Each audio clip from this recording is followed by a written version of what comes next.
La première fenêtre du démarrage de l'application vous demande votre mot de passe. Ce mot de passe figure dans le manuel livré avec le logiciel.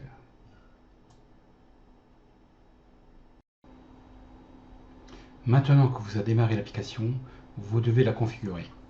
Vous n'avez pour le premier démarrage uniquement la possibilité de choisir la langue et de choisir la base de données.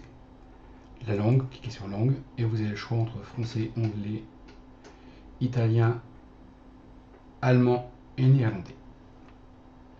Base de données. Choisissez votre type de base de données. Vous avez le choix entre une base HFSQL, une base MySQL, une base PostgreSQL, une base MariaDB. Nous vous conseillons d'utiliser la base HFSQL. Pour ce faire, cliquez sur le bouton ici, base client serveur HFSQL. On vous demande l'adresse IP du serveur HFSQL. Ici, nous allons utiliser une base locale.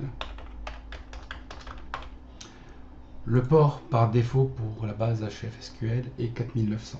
Si votre administrateur a changé, veuillez lui demander le port qu'il a choisi lors de la configuration de HFSQL.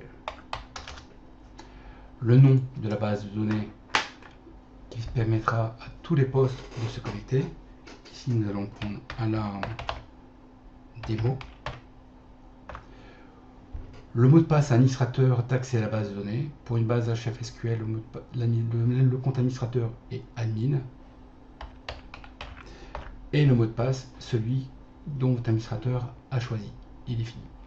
Par défaut, sur la nôtre, il n'y a pas de mot de passe. Je clique sur valider. Connexion à la base. Nous avons une question qui nous est demandée si nous utilisons un serveur LDAP.